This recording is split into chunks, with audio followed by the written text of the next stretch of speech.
Halo semuanya, hari ini adalah minggu ketiga di pertemuan hukum internasional dan hari ini kita akan membahas tentang subjek dan hukum internasional. Oke, sebenarnya di pengantar ilmu hukum kita sudah sedikit sudah membahas ya tentang sumber-sumber hukum internasional dan sepertinya saya juga udah bahas sedikit tentang eh, subjek hukum itu apa. Nah, di sini akan secara spesifik tuh kita menjurusnya itu kepada subjek-subjek dan sumber-sumber di dalam hukum internasional. Oke, kita langsung saja. Untuk subjek dalam hukum internasional itu kita mengenal dengan kata international legal personality atau siapa sih yang menjadi subjek dalam hukum internasional atau memiliki legal personality dalam hukum internasional. Itu adalah badan hukum ataupun perseorangan yang memiliki hak dan kewajiban terhadap hukum internasional. Oke, jadi kalau minggu kemarin saya sudah sedikit membahas bahwa ternyata dulu tuh hanya negara dan negara saja yang bisa masuk dalam hukum internasional, tetapi sembari hukum internasional itu developing, mereka melihat bahwa tidak hanya negara saja atau pemerintah saja yang bisa menjadi subjek atau bisa menjadi orang yang diatur dalam hukum internasional, tetapi perusahaan atau badan hukum ya dan sampai dengan perorangan itu bisa memiliki hak dan juga kewajiban terhadap hukum internasional. Sehingga dari situ kita bisa melihat bahwa siapa aja sih yang memiliki eh, yang merupakan international legal personality atau subjek dari hukum internasional. Pertama tentu negara, organisasi organisasi internasional, nationality of individuals. Itu tuh nationality of individuals itu adalah perorangan seperti saya contohnya. Saya ini saya juga adalah subjek hukum internasional karena secara tidak langsung hal-hal yang diatur di dalam konvensi-konvensi internasional itu akan mengatur hidup saya juga. Oke, tapi nanti kita akan bahas lebih lebih detail lagi bagaimana sih caranya seseorang itu bisa memiliki hak dan kewajiban ya. Karena ketika kita bicara dengan tentang hukum, hak dan kewajiban seseorang di dalam hukum selain kita itu enjoy all the treatments, all the protections, it also means that kita itu bisa menggugat dan digugat secara hukum. Oke, jadi ingat ya, ketika kita itu adalah seseorang yang merupakan subjek hukum, ya, bukan hanya kita enjoy all the privilege or the rights, tapi kita juga bisa menggugat dan berarti kita juga bisa digugat.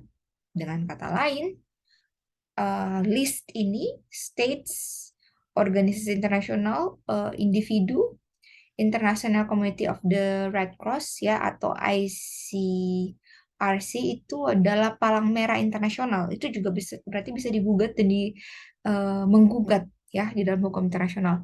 Holy See atau Vatikan. Oke, jadi Vatikan itu yang sebenarnya adalah bagian dari Roma, tetapi ingat ketika Perjanjian Westphalia yang memisahkan negara dan agama, Vatikan itu diberikan menjadi seakan-akan dia itu adalah negara sendiri karena dia dipimpin oleh paus. Terus belligerent atau pemberontak ya atau gerakan separatis. Nah, itu juga memiliki hak dan kewajiban bisa menggugat dan bisa digugat. Oke. Multinational companies still debatable tapi kita akan lihat nanti studi kasusnya. Oke. Jadi langsung aja negara itu siapa aja sih yang menjadi negara? Suatu negara secara internasional baru bisa dikatakan sebagai subjek hukum internasional jika dia memiliki empat kualifikasi ini. Oke, yang diatur dalam Montevideo Conventions, populasi, teritori, pemerintah, capacity to enter into relation with other states. Dan capacity to enter into relation with other states ini sering dihubungkan dengan bagaimana suatu negara itu diakui oleh negara-negara lain. Sehingga contohnya salah satu negara ya seperti Taiwan, kita bisa mengatakan dia itu Taiwan itu adalah negara, tetapi secara politik banyak negara-negara yang tidak mengakui Taiwan itu sebagai negara, sehingga kita mengatakan negara-negara seperti itu adalah negara de facto states. Secara fakta, dia itu adalah negara, dia sudah memiliki populasi, teritori, pemerintah. Tetapi secara politis, banyak negara yang mengakui dia itu hanya sebagai bagian dari China. Oke, jadi itu adalah salah satunya ya. Oke. Nah, di situ nanti kalau kalian ingin tahu lebih lanjut, ya karena ini bukan sinkronus, kalian bisa mencoba membaca di pasal 3 Montevideo Conventions tentang pengakuan ya dan bagaimana tuh negara-negara contohnya seperti Taiwan dan Israel. Israel juga kan ada banyak negara yang tidak mengakuinya sebagai negara ya. Nah, bagaimana sih posisi mereka? Apa mereka itu tetap negara walaupun banyak yang tidak mengakui mereka secara politis? Kayak itu kalian bisa baca sendiri atau nanti bisa ditanyakan kepada saya di pertemuan minggu depan. Oke. Nah, jadi ketika mereka bisa memenuhi 4 kualifikasi menjadi negara sesuai dengan Montevideo Conventions, mereka bisa mendapatkan hak-hak dan kewajiban ini, memiliki kedaulatan terhadap teritori, menjadi member dari PBB. Oleh karena itu, Taiwan itu bukan member dari PBB, dan PBB melihat bahwa Taiwan itu adalah bagian dari apa namanya? Adalah bagian dari China. Oke? Terus hanya negara yang dapat menjadi pihak dalam International Court of Justice atau Mahkamah Internasional yang hanya bisa menggugat ya. Dan beberapa penulis juga berargumen bahwa suatu negara harus sepenuhnya independen dan diakui oleh negara-negara lain. Nah, itu recognition tadi ya, pengakuan dari negara lain. Kalau dapat pengakuan barulah bisa menjadi seperti itu. Nah, kita lanjut nih kepada kebangsaan individu dan juga perusahaan. Jadi, tadi kan dikatakan nih di awal bahwa salah satu subjek adalah nationality of individuals atau perorangan itu bisa menjadi subjek hukum internasional. Ya, bukan hanya negara, tetapi ternyata kita juga bisa. Bagaimana sih caranya? Caranya kita untuk menjadi subjek adalah dengan hubungan kita dengan negara kita. Jadi ketika kewarganegaraan kita itu diakui oleh negara, nah kita juga bisa menjadi subjek dari hukum internasional. Oke. Nah, jadi seorang warga negara sipil seperti kita bisa saja kita itu menggugat negara, misalnya kita dari Indonesia, saya bisa menggugat negara Malaysia. Oke, kalau negara Malaysia itu apa namanya, misalnya dia itu melanggar salah satu konvensi internasional yang sudah dia tanda tangani atau ratifikasi. Tapi bagaimana caranya? Caranya adalah melalui melalui negaranya.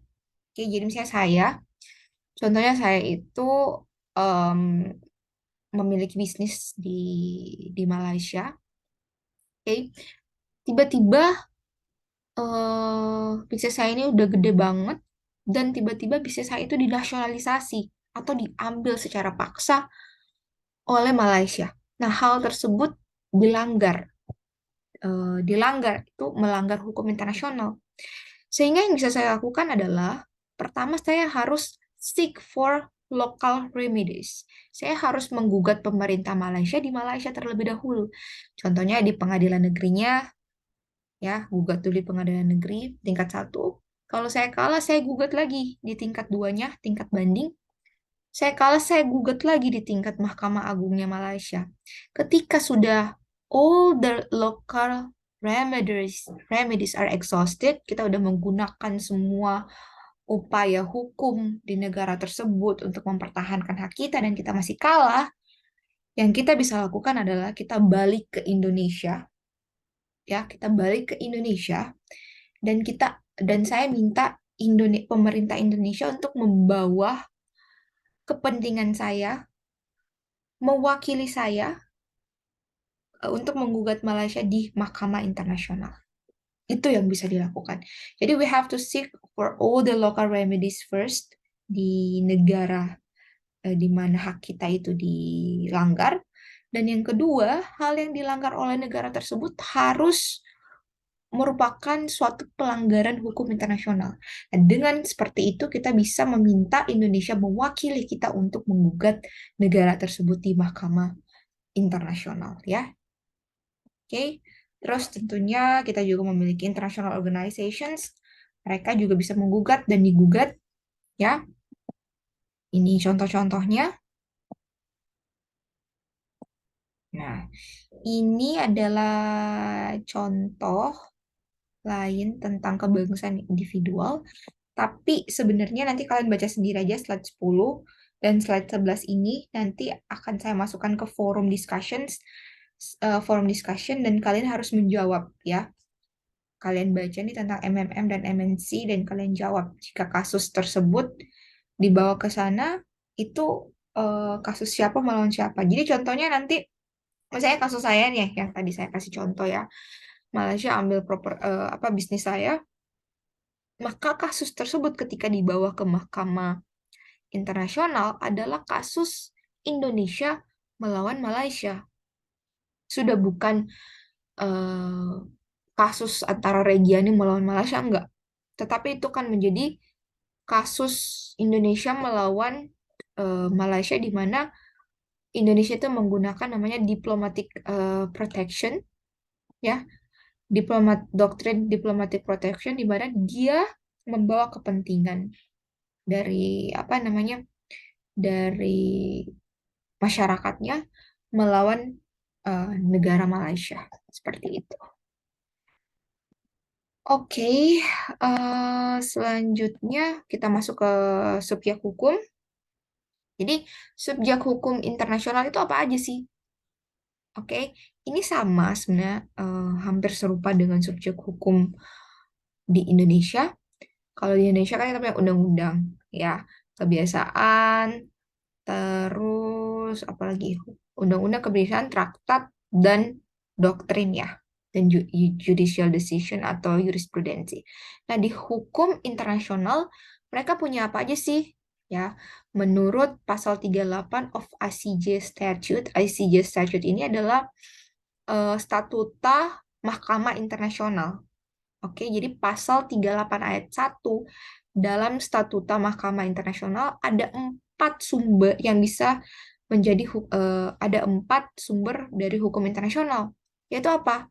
Perjanjian internasional atau treaty, kebiasaan-kebiasaan internasional, prinsip-prinsip hukum internasional, dan jurisprudensi dari Mahkamah Internasional atau jurisprudensi dari apa namanya kan arbitrase internasional dan sebagainya, dan juga doktrin atau teaching of the most highly qualified publicist. Jadi kalau Indonesia misalnya doktrin itu pokoknya ya udah misalnya ada penulis yang terkenal, dia doktrin atau ajaran yang dia berikan itu bisa menjadi salah satu sumber hukum di Indonesia. Nah, di hukum internasional juga seperti itu. Nah, ketika kita bilang 4 ini adalah sumber hukum internasional, itu berarti apa? Ketika misalnya kasus saya melawan Malaysia itu di bawah ke Mahkamah Internasional, maka dasar-dasar hukum dan pembuktian untuk mengatakan bahwa hak saya telah dilanggar, ya, bahwa saya lah yang harusnya menang, bahwa harusnya Malaysia nggak mengambil properti saya. Hal-hal tersebut bisa diambil dari mana? Perjanjian internasional, kebiasaan internasional, prinsip-prinsip internasional, dan juga keputusan-keputusan hakim di Mahkamah Internasional. Itulah yang dimaksud dengan sumber hukum internasional. Oke. Maaf, ini kok subjek ya, sumber. Ya, sumber. Oke. Jadi, kita mengatakan sumber, kenapa dia menjadi sumber? Karena itulah yang bisa menjadi dasar kita untuk mengatakan kita ini benar, kita ini salah. Oke, semoga bisa dipahami seperti nah jadi ini contoh-contohnya. Nanti kalian bisa baca lagi ya. Oke. Oke, paling yang agak sedikit sulit mungkin hukum kebiasaan internasional, sumber hukum internasional sebagai kebiasaan. Nah, itu em, adalah sulit ya, memang.